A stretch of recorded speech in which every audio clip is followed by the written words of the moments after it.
There's a lot of basic stuff that ReelSEO has been pimping for years, since before we got there, that really, really helps, and we put it into play every day. Happy Friday, everybody. Welcome back to the second installment of Behind the Reel. I hope you guys enjoyed your Christmas. I had a great one. What were some of the cool gifts you got? Let me know in the comments below. This week's interview is with Jeremy and Chris, two people you might know better as CinemaSins. Their experiences here at ReelSEO have translated into over 1.6 million subscribers and over 165 million views on their videos. So give a warm welcome home to Jeremy and Chris, CinemaSins. Guys, welcome to the show. Hey, what's up? Welcome to my living room. That's right. If there's anything I've learned from ReelSEO, it's that doing what you love comes through in your work. When did you guys develop your love of movies to this degree? I grew up a poor pastor's child who wasn't allowed to watch movies. So whenever I moved out of the house, I just never stopped watching movies. And that's why I like movies. That's the story I decided to go with for now. Chris, how about you? I've always been a big, huge movie lover. I'm kind of like you in that I probably wasn't allowed to watch R-rated movies for a very long time. But once I started breaking that barrier around the age of 12 or whatever it was, there wasn't any stopping me whatever I was going to watch. So How did all of that lead to this? mostly my movie theater stuff is what led to this. Right, so we both were naturally pushed to working in the movie theater, which is where we met each other and where we furthered our love of movies and our distaste for people. That's right. Our distaste for people was the main thing that I remember. But I remember the great thing about working at a movie theater is being able to watch the movies before they actually come out. Yeah, totally. And if you're with somebody who gets it and you can actually joke around during the movie.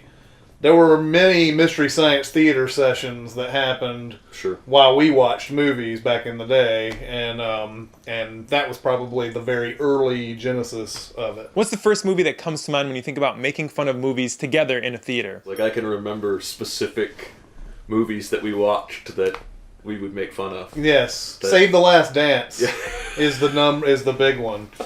Because there was a lot of that one probably laughed about 30 minutes through the whole movie during Save the Last Dance, because Julia Stiles was on the my mom just died train or whatever it was that you said. Probably laughed about that. There were actually two other people who were working with us watching that movie at the time. And they were like, "Shut up, be quiet." What is it? Save the Last Dance. This isn't like, art or anything. I don't know. Careful who you say that around. Yeah. Julia Stiles thinks it was art. I guess so. Where did you get the idea to do CinemaSins? It was your original idea. Okay. And you told me, this is how you pitched it to me, was let's come up with movie mistakes and goofs, but read it like the Micro Machines guy.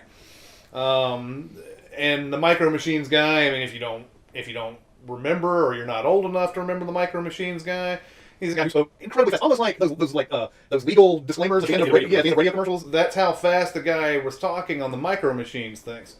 So the first concept was The Amazing Spider-Man, and it was just like, I mean, it's 3 or 4 times faster than what we do now. Yeah, we've slowed down a lot since then. Now, there's stuff that we were working on back when we were in our ReelSEO days on the side. Like, we were doing some Supercuts, and 1 or 2 of those did well, and we were doing some movie reviews, and those were terribly received and have now been deleted. And we were doing a few other explainer video type things.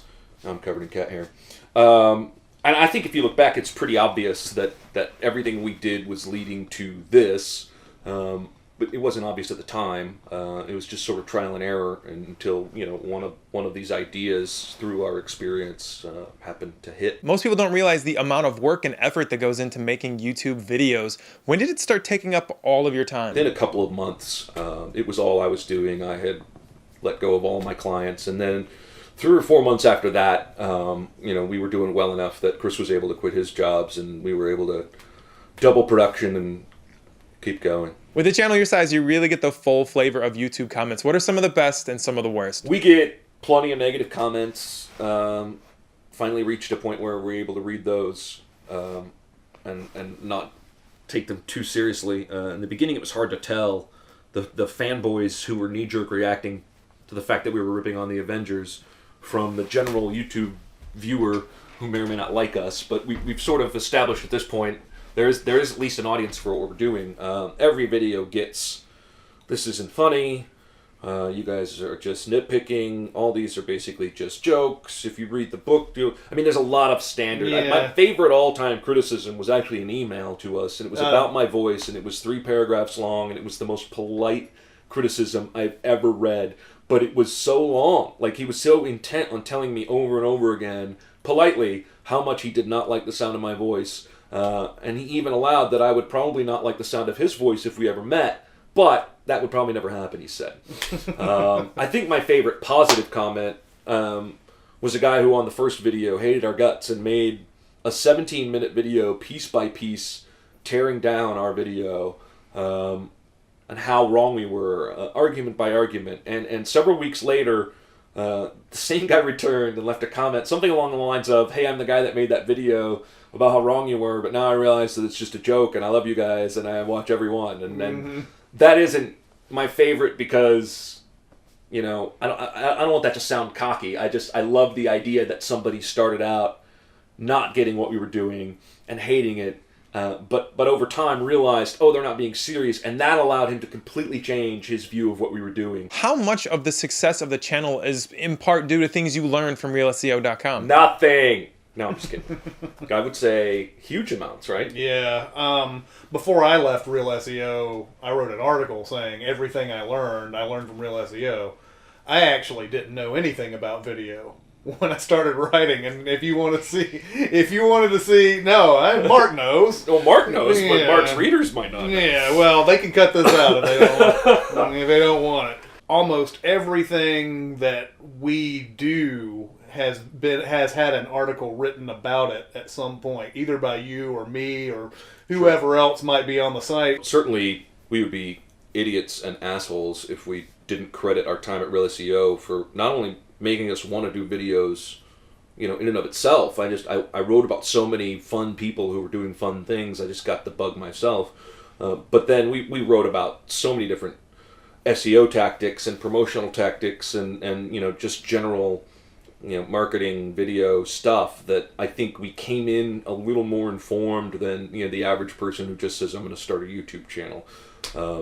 So I would have to assume that as a reader you get a similar experience from ReelSEO in that you have kind of an insider's track knowledge-wise to how to go about what you're doing. So you guys were able to take that knowledge and now you do this full-time. How long does it take to make one of your videos? It takes about 20 to 30 hours maybe, I would say, man hours to do one of these.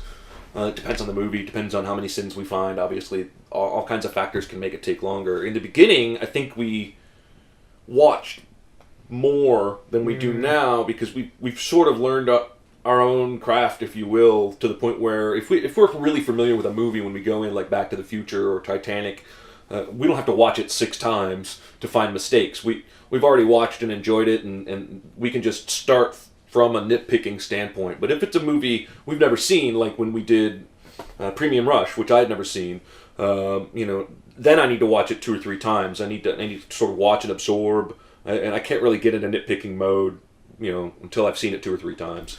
I think one thing that we could say about this is that we never really set out to be a dead serious, these are super flaws that are just damaging to the movie or anything like that. They can be jokes, they can be they can be things that that if you just think for a second you might be able to fill in the gaps, but that's not what we do. We don't do that. We don't give the movie the fair shake on those type of things. Right. That's us, just being assholes about movies in general, even though we may love the movie. Yeah, it's a weird mix for sure. So let me get this straight. You guys get to sit around all day, watch movies, make fun of them, and make a living at it. That's got to be nice. Yeah, it is nice, and we will be the first to admit that it's nice, and I don't think I let a day go by without thanking my lucky stars that I watch movies and make fun of them for a living at this point. Yeah, and it's funny when you start describing your job to other people, you start saying, it takes me, 3 times as long to watch a movie, and it's actually like, it really grates on you after a while and everything, and then you always have to end that with, but yeah, we're kind of lucky that we get to do that. Has this totally ruined the way you watch movies? Can you even enjoy one normally now? I can go watch a movie like normal and have no problem at all. I'm not in CinemaSins mode when I go to the theater. Occasionally I'll watch something and I'll have a CinemaSins moment in my head because it'll be something outrageously bad about a movie. But, over the holidays, I just watched about 3 or 4 movies and never once sat there and, wanted to pause it and go, wait a minute, is this right? Is this something that, you really do have to put that to bed when you go to a theater, or else you would not be able to enjoy a movie. Right. I don't understand. I understand the whole people on the internet don't always get sarcasm thing, but it has been baffling for us how many people assume from the get-go that we're being serious, despite the joke sins that we thought were obvious that we put into the thing. We love movies. It's a completely different mindset when you're writing sins, at least for us. And we're still able to turn that off and enjoy something. Has the level of success you guys have reached on YouTube even hit home yet? No, not really. Not at all. Only in so much that we're able to do this for a job now, and that obviously hits home in several real ways. But yeah, we don't know. We're at like 1.35 million subscribers. I don't know what that looks like. I think the first time we ever will know is when we're actually, if there's ever a time, we're in front of a live group of people who have come to see us or something like that. Like if we ended up being at a VidCon or something like that and had a bunch of people come show up, that's the only time it would ever probably hit home, because I'm still... I still live my life the way I've always lived. Yeah, that's the thing. 1.3 million fans on YouTube is tough to comprehend when, the day-to-day lives that we lead, the people around us, the people that we see when I go to the store, none of these people have any idea who we are or what we're doing. And, my wife still, wants me to wash the dishes. And, there's nothing that's really changed in our day-to-day lives to make us feel like we're this big YouTube channel. It's all digital evidence, and it's good digital evidence, but it's not easy to process, and we're still working through that, and it feels like it's going to be a while. I will say that I've had a little bit of a taste of this, because when people didn't know that I was a part of it, and I went back to my movie theater that I worked at, and I was talking to some people who were in the concession stand, and they're like, "What have you been doing this whole time? You left, all this other type of stuff." And I said,